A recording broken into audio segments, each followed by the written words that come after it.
Hi everyone, today I'm going to show you how to generate an Excel document using Python. So first off we're going to use pip to install the Openpyxl library, and from there you can start generating your Python Excel files. So I've got a file here that I'm going to write my code to generate the Excel file in, and if you were doing this from like an API you could then get the bytes and send it back.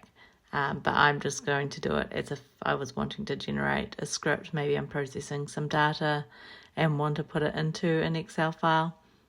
So you're going to start off by creating your workbook. And then you're going to go ahead and create your, get your worksheet. So you've got your workbook's active worksheet, and that's the one we're going to start with.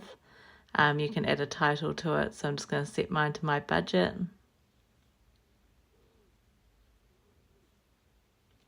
And then I'm going to go ahead and add a couple of lines to it.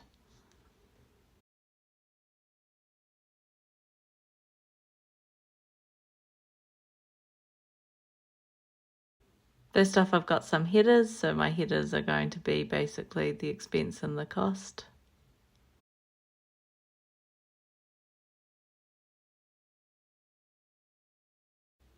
Maybe I'm using this to do my budget, maybe I'm using it to record some sort of items.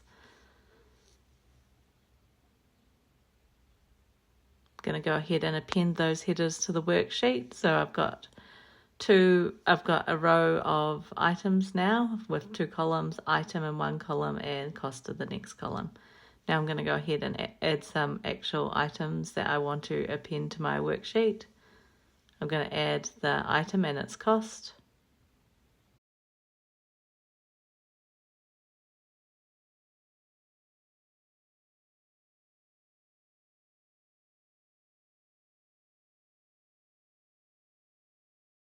Array of the different rows I want, and each item in the array is different columns. So I've got power in one column, 200 in the next column, so they'll line up with the item and the cost headers that I've already appended to my worksheet.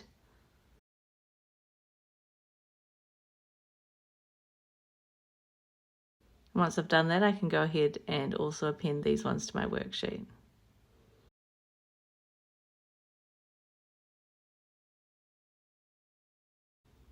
So I'm just going to iterate through those items and append them to the worksheet.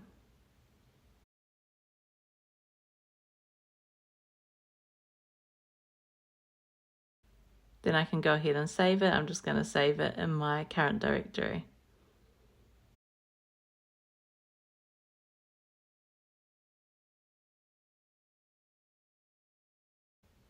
So I'll go ahead and run that and it'll generate my Excel file.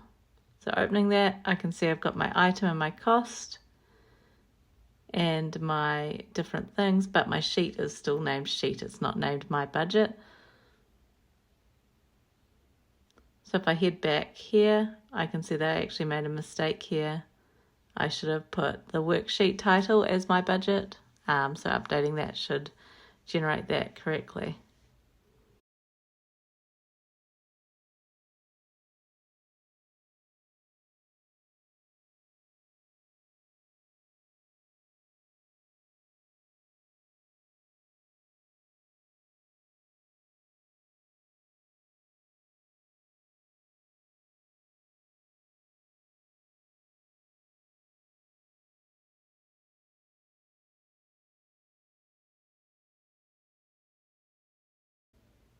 I'm also going to want to show you a few things, like you might want to style your Excel file. So I'm just going to show you how to add a bold font.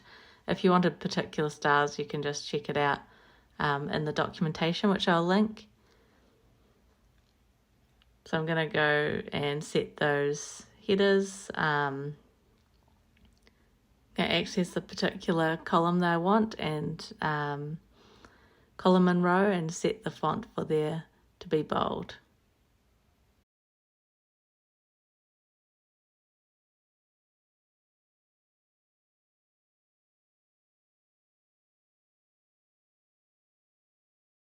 So I'm doing that in column A1 and B1.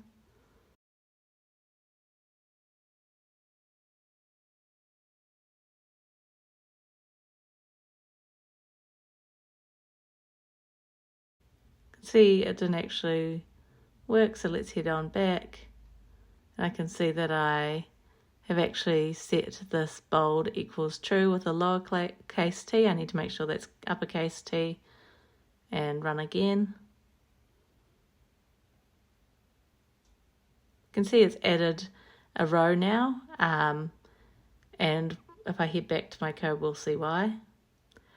So you need to put these stylings after when you've appended the items, otherwise it will think that you've already sort of used that row and column. So it's going to think that it doesn't need to add anything there, and so it will skip to the next line. So now you can see that I've got item and cost bolded because I've set those to be bold true after appending those rows, that row.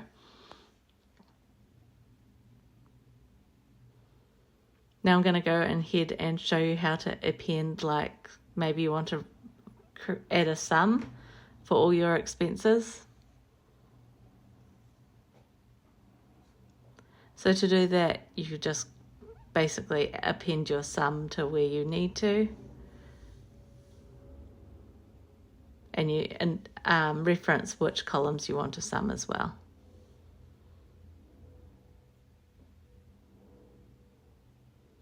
You'll also need like little equals there, just so that it actually knows that it's a sum that it's wanting to use and not just text that should be put in the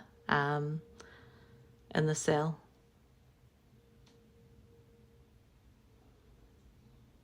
Cool, so I've generated it, and you can see my little total down the bottom there of 400.23, where it's totaled all of my different costs.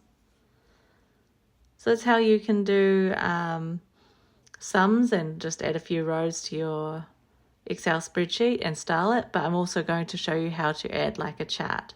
So I'm going to go ahead and add a chart to my workbook now. I'm going to create a new sheet.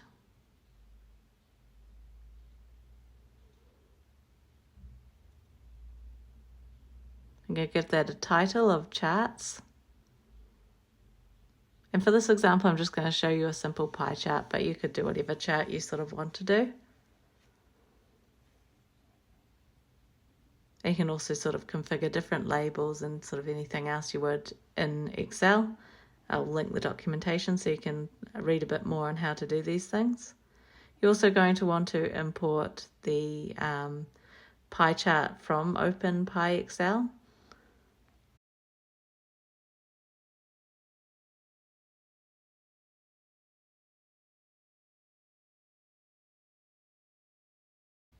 So now we can go, now that we've imported that, we can go ahead and get started with actually creating our pie chart.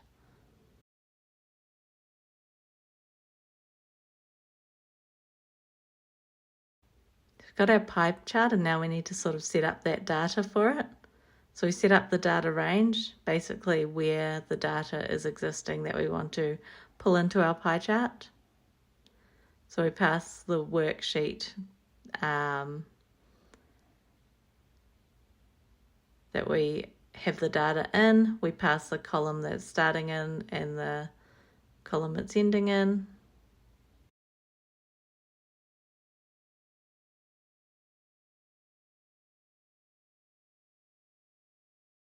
Also where the row where it's starting.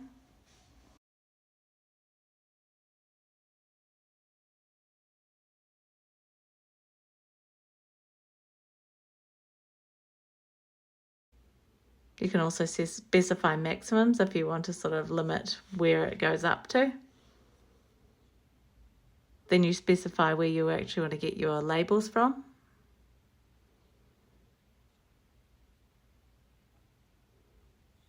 So this is in column 1, so I'm going to specify that. I still want to keep that same row and min row and max row.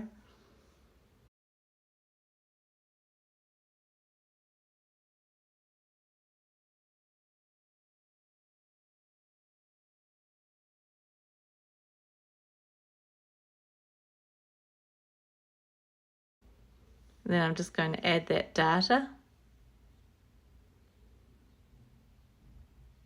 and also the labels. And I'm also going to then go ahead and add it to my worksheet. So use this py.setCategories to set the labels, so like what item the corresponding data point is for. And I'm going to give it a title just like this.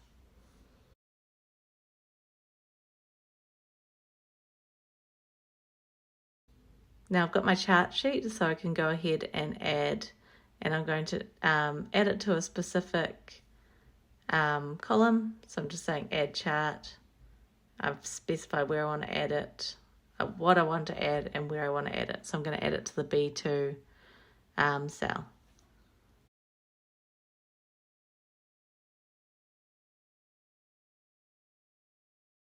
Now if I go ahead and run this, it should go ahead and generate that Excel file. So I'm going to go and open up my Excel file and head on over to my charts sheet, and you can see that I've got my budget pie chart right there, and it sort of shows the breakdown of what all the different expenses are.